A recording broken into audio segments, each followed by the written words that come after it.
What's up, YouTube? Back here again with another video, and today, yes, we are going to take a look at and get started with the Betafpv HD 85, whatever the hell the names. This is the 85mm version with the Caddx Turtle V2, so you can get some HD video. And don't mind these wires, I'll explain that in a second. This is going to be a 2-inch propped version, all right? These are Emax van props, and it also comes with these, I believe these are the Dow Cyclone 2-inch props, so you get two different kind of options. And I've got a bunch of other 2-inch props that I'm going to test out. I'm also going to go through, I've got 450s in 2S, 3S, and 4S, so we're going to figure out what's up with that. This guy is 4S capable, so 2, 3, and 4S capable. Now, I'm not going to really go through all the specs in this video. I'll save that for another video if I'm going to do that. But this is going to be the setup video. So we're going to go through and I'm going to show you how to set it up. And this is going to be for anybody that has the FrSky and or the plug and play version if you're going to add an FrSky S-Bus receiver. Now, I imagine if you have the other versions, you could probably follow along. Some of this, your receiver binding procedures is probably going to be a little different and where they need to go connected or might be a little different. But again, FrSky, and if you have the plug and play version and you're planning to use an FrSky receiver, I'm going to use an XM Plus, which I have hanging out here. The plug and play version is kind of what I found. I know that I'm pretty sure the receiver version that comes with the FrSky comes with an XM Plus, so this should be pretty easy for you to follow along. This is the version I found in stock, so I had an XM Plus, so there we go. Now, the HD version has this, which seems much sturdier, molded plastic canopy to hold the camera, right? And I think the regular version has the standard kind of floppy plastic, so I like that much better. You can see our receiver up here with the button. This is supposed to be smart audio capable. A nice Lumineer antenna. They got a nice little slot for an SD card right there for the Caddx Turtle, and you're all good to go. So what we're going to have to do, and what you're going to want to do either way, is you're going to have to bind it up, right? So the first thing I need to do is get the receiver connected, and then we can put the lid back on, and we don't really need to mess with it under here too much. The other thing, while we're under here, I'll show you. Let's try not to lose this screw. I think that's in there. So when you take the hood off here, you can see that the Caddx Turtle and the VTX, the whole camera system is contained up in this top pod, which I think is nice. The flight controller is their standard 2S flight controller, and it's got BL-32 ESC, and I'll show you how we can put some music on this guy and stuff later. You know, for initial setup, we'll get into that. But so you can see, this is their 2S flight controller. We got power for the camera systems coming here. The video system's running back here, and we got, it looks like we definitely have smart audio connected. And then this is the rail for the receiver. There you go. All right. So I've got my wires kind of ran up through here. Kind of see if I could show you. So they kind of come up on this edge here, and then they're down below under here out to there where we're going to bind it once I get it connected, because I still have to bind it. And you know, we can still get to the USB, and everything's going to be nice out of the way. So first thing we need to do is get this guy connected and soldered up, and we can put the lid back on, and we really don't have to mess with it. Oh, the other thing too is your lead for your camera to mess with the OSD settings is also down here. And in the package you get the controller and the little wire so you can get into the camera settings. You know, that's more of a Caddx Turtle video, which I still need to brush up on. I'm not even really sure about all of that, but let's just get this guy up in the air and flying here in this video, because I'm sure that's what you're here for. And if you have the bind and fly version, you more than likely you're gonna, well, not more than likely, you skip this step because your receiver's already connected. So you're just gonna have to go right to the bind step, and then the steps that we take in Betaflight to make sure this guy is gonna get in the air. Okay, so I got everything prepped, and you can see these are the 3 pads we're gonna need. And this top pad up by itself is gonna be S-Bus, and then we've got 5 volt on the outside and ground on the inside. All right, we got that wired in. Now I'm just gonna kind of tuck these wires up and over onto the flight controller, and we should be able to put this lid back on.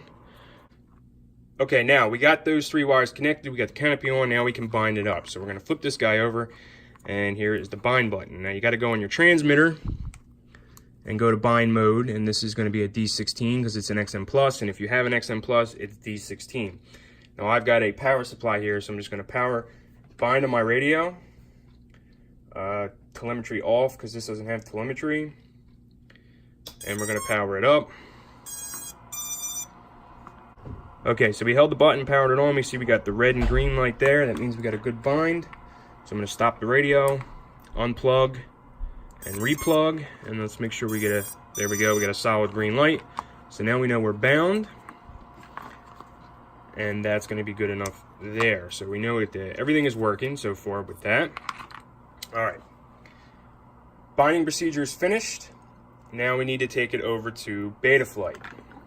Now we got the computer ready. We're going to kind of move these wires up out of the way and get this guy plugged up. All right, we got some green lights in there so we know we're connected, and we got connection up here. So let's get in. Now the other thing I'm going to check is if the receiver is powered. I can't really tell. I don't think it is. I don't think the receiver is powered with this, but we'll get into that. All right, so first thing we're going to want to do, just see kind of what's going on here. We'll go to ports. Now they already got UART1 selected and TBS Smart Audio on UART 6. And this is the first time I'm plugging it into, so. All right, so we got D-Shot 1200, meaning we got BL 32. We got props out, that's one of their things.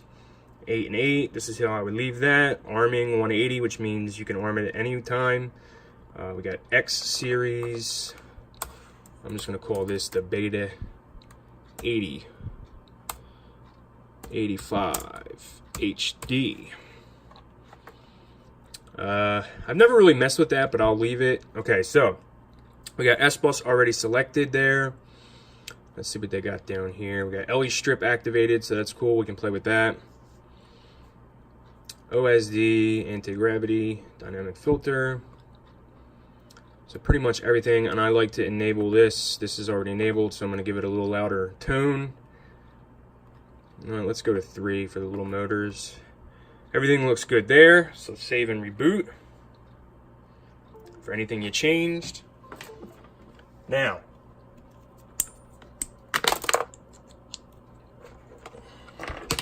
we'll go to receiver. And like I said, I don't believe the controller or the receiver is on.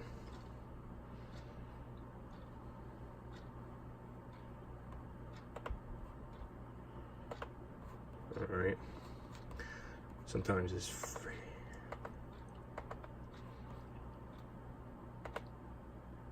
All right, so we're in the receiver tab now, and you can see nothing's moving. So we're gonna plug it in and see what we get. I don't think the receiver is on. All right, there we go. Now we can see we got stuff moving. Now I usually operate in the AETR. All my stuff is that. So we're gonna go to that and hit save. There we go. Now we got roll, pitch, yaw. Now I need to fix my endpoints a little bit, but for now, as long as everything is close, that's good.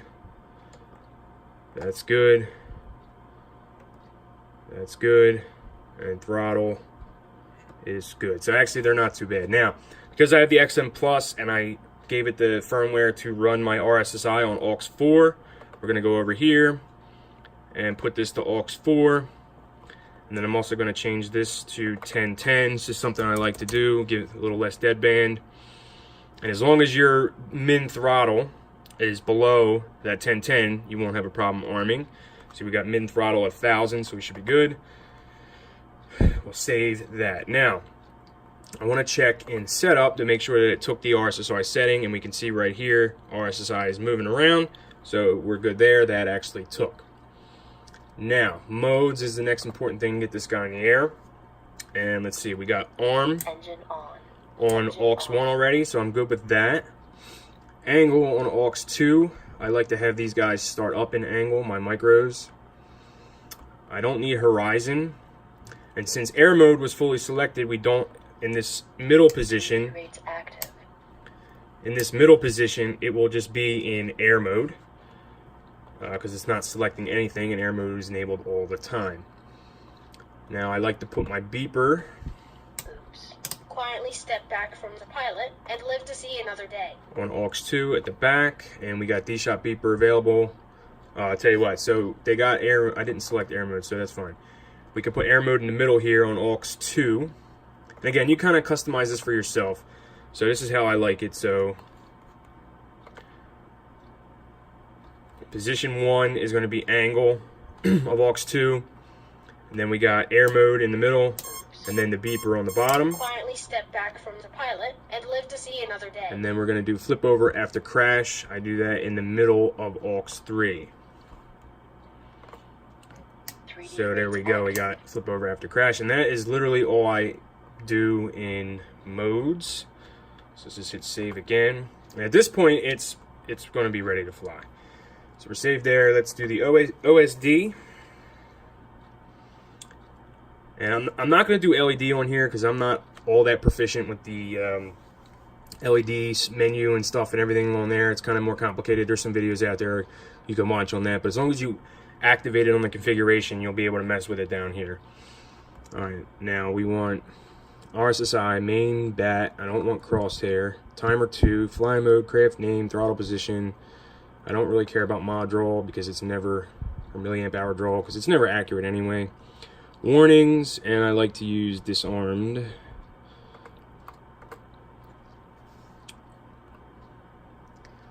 Alright, so they already have it in NTSC, so that's good. So we got the name, and again, this is just my preference. I like to put the warnings down here. Disarmed goes here, and then disarmed goes away. It doesn't stay in the screen. I got throttle channel. Let's get that out of the way. I like to put that there. Stability up in this corner.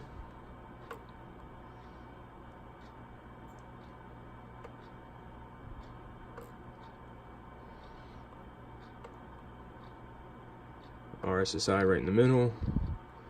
And throttle channel up here. Okay, save. Now that's all we're gonna do. We're gonna leave the PIDs and you know, all that other stuff stock. Okay, I'm just getting through the basic configuration. We're gonna disconnect, and with that basic setup done, we are done. Okay, I just have to kind of fix up my antennas, but that's kind of, again, preference. So this is a 3S450. We will strap this guy on, and we will take a look at the VTX 2 now, get an idea on where we're at with that. Let's get a little screen in here and get this guy powered on and see what we got. See if we're ready to fly. Alright, let's take a look at the VTX. Now it looks like it's going to be on ABE 8 stock. It's going to come up on F1, but you can see we're already in the OSD, so smart audio is working and my controller is working because I'm able to mess with this stuff. So I put this to my specific channel. Alright, we're good with video. Video is on. Engine on. Engine off. Let's see where we can get this guy to arm here. There we Engine go. on. Alright. Off. So with that all set up, we are armed. Engine off. And it looks like they already have the LED set up to change colors. So that's armed. There we go. That is your initial setup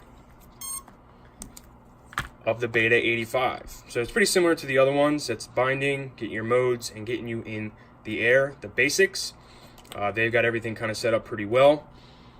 And that should cover it. Put your channel to F1 and then change it to where you want it, and you should be good to go. Now the next video I'm going to do, that's all we got. Thanks for watching, as always, and I'll see you on the next one.